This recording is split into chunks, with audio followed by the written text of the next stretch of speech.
दोस्तों, हम आपके लिए जैन धर्म से संबंधित संपूर्ण प्रश्न विस्तार से लाए हैं, जिसके बाहर से कोई भी प्रश्न नहीं आएगा। आइए दोस्तों, आज हम लोग जैन धर्म से संबंधित महत्वपूर्ण प्रश्नोत्तर को देखते हैं, जो आने वाले आपकी सभी प्रतियोगी परीक्षाओं जैसे SSC CGL, CHSL, MTS, railway group D, NTPC, police exams, साथ ही UPPSC, UPPSC, JPSC, MPPSC, UPPSC इत्यादि के लिए अति महत्वपूर्ण होंगे। लेकिन प्रश्न की ओर बढ़ने से पहले हम लोग जैन धर्म के बारे में बहुत थोड़ा बेसिक जानकारी को जान लेते हैं।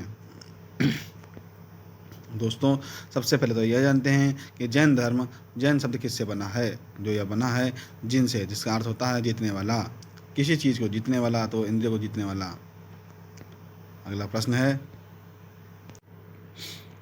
जैन धर्म में कुल 24 तीर्थंकर हुए हैं, तो इस प्रकार हैं। 1 ऋषभदेव, नंबर 2 अजितनाथ, 3 शंभुनाथ, 4 अभिनंदन, 5 सुमितनाथ, 6 पद्म प्रभु, 7 सुभाषनाथ, 8वें चंद्रप्रभा, 9वें सुविधिनाथ, 10वें शीतलनाथ, 11वें श्रेयांसनाथ, 12वें वासुपूज्य, 13वें विमलनाथ, 14वें अनंतनाथ, 15वें धर्मनाथ, 16वें शांतिनाथ, 17वें कुंथुनाथ, 18वें अरसनाथ, 19वें मल्लीनाथ, 20वें मनुस्मृत, 21वें निमिनाथ, 22वें अरिष्टनेमि, 23वें पार्श्वनाथ एवं 24वें महावीर स्वामी हुए हैं। तीर्थंकर का अर्थ संसार सागर से पार करने के लिए औरों को मार्ग बताने वाला होता है। जैन धर्म के संस्थापक तथा पहले तीर्थंकर ऋषभदेव थे। इन्हें आदिनाथ के नाम से भी जाना जाता है। ऋषभदेव आदिनाथ की चर्चा हुई। ऋग्वेद में ऋषभदेव आदिनाथ की चर्चा हुई है। जैन धर्म के 23वें तीर्थंकर पार्श्वनाथ थे। ये काशी के इक्ष्वाकु वंशी राजा अशोकसेन के पुत्र थे। पार्श्वनाथ ने 4 शिक्षाएं दी थी। सत्य बोलो, चोरी ना करो, हिंसा ना करो, संपत्ति ना रखो। जैनियों के 24वें तीर्थंकर महावीर स्वामी हुए। जैन धर्म का वास्तविक संस्थापक महावीर स्वामी को ही माना जाता है। महावीर स्वामी का जन्म 540 ईसा पूर्व में वैशाली के निकट कुंडग्राम में हुआ था। इनका बचपन का नाम वर्धमान था। बाद में इन्हें महावीर जैन कहा जाने लगा। ये वर्ण के क्षत्रिय एवं कुल के ज्ञातक थे। इनका पिता का नाम सिद्धार्थ था, जो वज्र संघ के प्रमुख सरदार थे। इनकी माता त्रिशला लक्ष्मी शासक चेटक की बहन थी। इनके बड़े भाई का नाम नंदीवर्धन था। महावीर स्वामी की पत्नी का नाम यशोदा तथा पुत्री का नाम अनुजा प्रदर्शनी था। इनके दामाद का नाम जमाली था। महावीर स्वामी ने 30 वर्ष तक गृहस्थ जीवन जिया था। उस समय तक उनके पिता का देहांत हो चुका था। 30 वर्ष के बाद वे अपने बड़े भाई नंदीवर्धन से आज्ञा लेकर गृहस्थ जीवन को त्याग दिया।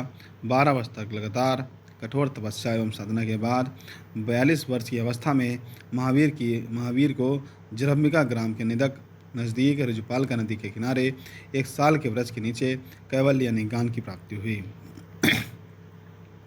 ज्ञान प्राप्ति के बाद महावीर जिन विजेता, अरहत, पूज्य और निर्गंध बंधनहीन कहलाए। महावीर स्वामी ने अपना धर्म केंद्र यानी अपनी जो विचारधारा थी उसका प्रचार प्रसार का केंद्र वैशाली को बनाया। महावीर के प्रथम अनुयायी उनके दामाद जामिल बने तथा प्रथम महिला अनुयायी चंपा बनी। महावीर स्वामी ने अपने उपदेश प्राकृत अर्धमागधी में दिए। उनके ग्रंथ भी प्राकृत भाषा में लिखे गए हैं। महावीर स्वामी ने 3 रत्न दिए। नंबर 1 सम्यक ज्ञान, नंबर 2 सम्यक दर्शन और नंबर 3 सम्यक आचरण। उन्होंने बोला कि सम्यक ज्ञान प्राप्त करो यानी सही ज्ञान प्राप्त करो। उसके बाद उन्होंने बोला कि सम्यक दर्शन प्राप्त करो यानी जो भी चीज़ों को देखो, अच्छी चीज़ों को देखो। फिर उन्होंने बोला कि सम्यक आचरण करो, अर्थात अपना आचरण इस तरह सुधारो कि दूसरों को कष्ट न पहुँचे, दूसरों का दिल ना दुखे। महावीर स्वामी ने पार्श्वनाथ द्वारा दिए गए 4 महाव्रतों में 5वां महाव्रत जोड़ा, ब्रह्मचर्य। इस प्रकार है अहिंसा, हिंसा ना करो। दूसरा है सत्य, हमेशा सत्य बोलो। तीसरा है अपरिग्रह, जरूरत से अधिक संपत्ति इकट्ठा ना करो। नंबर 4 अस्तेय, चोरी ना करो। एवं 5वां ब्रह्मचर्य। जैन धर्म में ईश्वर की मान्यता नहीं है, यानी इनके स्वार ईश्वर नहीं है, वे आत्मा में विश्वास करते हैं। महावीर स्वामी कर्मवाद और पुनर्जन्म में विश्वास करते हैं। कर्मवाद यानी आप जैसा कर्म काम करेंगे वैसा ही फल मिलेगा। जैन धर्म ने सप्तभंगी ज्ञान के अन्य नाम शादवाद और अनेकांतवाद हैं। 72 वर्ष की आयु में महावीर की मृत्यु निर्वाण 468 ईसा पूर्व में बिहार राज्य के पावापुरी में हो गई। जैन धर्म का आध्यात्मिक विचार सांख्य दर्शन प्रतिपादक कपिल मुनि से लिया गया है। महावीर स्वामी ने पावा में अपने 11 प्रमुख अनुयायियों के साथ एक संघ की स्थापना की। ये 11 शिष्य गणधर कहे जाते हैं। इन 11 गणधरों में केवल एक गणधर सुधर्मन ही महावीर स्वामी की मृत्यु के बाद भी जीवित रहे थे। जैन धर्म मानने वाले प्रमुख राजा थे उदयन, चंद्रगुप्त मौर्य, कलिंग नरेश खारवेल, चंदेल शासक, राष्ट्रकूट राजा अमोघवर्ष इत्यादि। 4वीं शताब्दी ईसा पूर्व में मगध में 12 वर्ष तक भीषण अकाल पड़ा, जिससे भद्रबाहु अपने अनुयायियों को लेकर कर्नाटक चले गए थे और स्थूलभद्र जो थे वो मगध में ही रह गए थे। कुछ समय बाद अकाल खत्म हो जाने पर भद्रबाहु वापस मगध चले गए। जब वे यहाँ आए तो उन्होंने देखा कि मगध में रहने वाले जैनी लोग हैं। उन्होंने अपनी पूरी विचारधारा ही बदल दिया है, कपड़े पहनने लगे हैं, अलग तरह से रहन सहन शुरू कर दिए हैं। तो इन दोनों में भद्रबाहु और स्थूलभद्र में मतभेद हो गया। जब इन दोनों में मतभेद हो गया तो एक संगीति बुलाई और संगीत में जैन संप्रदाय 2 अलग अलग संप्रदायों में बट गया। भद्रबाहु के समर्थक दिगंबर नग्न रहने वाले कहलाए। ये कोई भी कपड़े शरीर पर धारण नहीं करते थे। स्थूलभद्र के समर्थक श्वेतांबर श्वेत वस्त्र धारण करने वाले कहलाए, यानी वे श्वेत कपड़े पहनने लगे थे। जैन धर्म में 2 महत्वपूर्ण संगीतियाँ हुई थीं। प्रथम जैन संगीति का आयोजन 322 ईसा पूर्व में पाटलिपुत्र बिहार में चंद्रगुप्त मौर्य के शासनकाल में स्थूलभद्र की अध्यक्षता में हुई थी। इसी संगीत में जैन धर्म 2 भागों में बट गया था।